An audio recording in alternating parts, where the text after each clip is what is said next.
Hello friends, welcome to খেল দুনিয়া।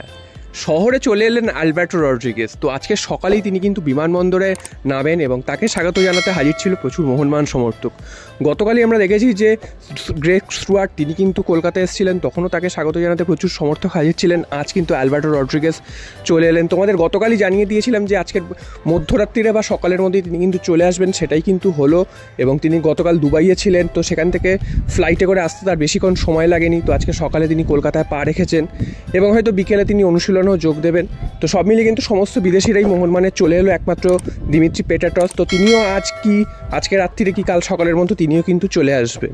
তো মোহনবাগান সমর্থকদের জন্য কিন্তু এটা খুব স্বস্তির খবর, সমস্ত বিদেশিরা চলে এলো এবং বাকিরা তো প্র্যাকটিস করছেই, স্বদেশি বিদেশি প্লেয়াররা, এবং বাকিরা চলে আসাতে কিন্তু মোহনবাগানের প্র্যাকটিসে যোগ দিতে কিন্তু আর কোনো সমস্যা রইল না।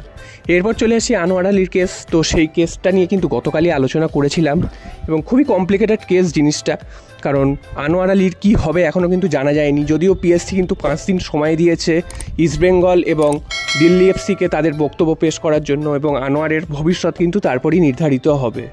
তো যেই দিকে কেসটা টার্ন নিয়ে রয়েছে সেখানে কিন্তু মোহনবাগান এগিয়ে রয়েছে এবং আনোয়ার আলীর শাস্তি পাওয়ার সম্ভাবনাটাই কিন্তু বেশি, কারণ আনোয়ার আলী যে চুক্তি ভঙ্গ করেছে সেটা কিন্তু কোর্ট থেকে জানিয়ে দিয়েছে। তো এইখানে কিন্তু আর কোনো দ্বিমত নেই।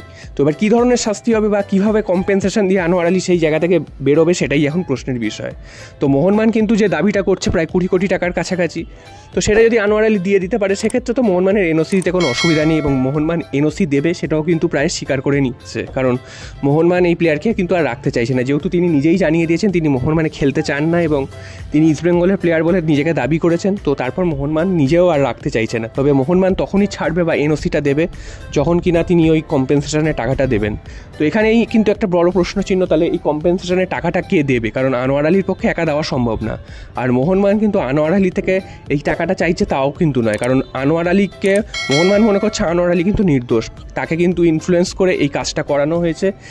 যারা করিয়েছেন তাদের থেকে টাকাটা চাইছে, অর্থাৎ দিল্লি এফসি এবং ইস্টবেঙ্গল এই দুজনের কাছ থেকে কিন্তু 10 কোটি প্রায় টাকা করে চাইছে।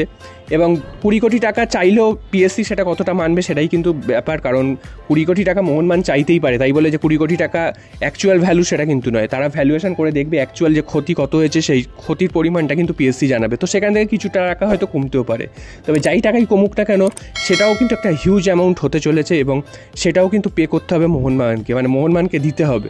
তো সেখান থেকে কিন্তু দাঁড়িয়ে দেখতে গেলে আনোয়ার আলী কিন্তু এখন খুবই ফ্যাসাদে পড়ে রয়েছে।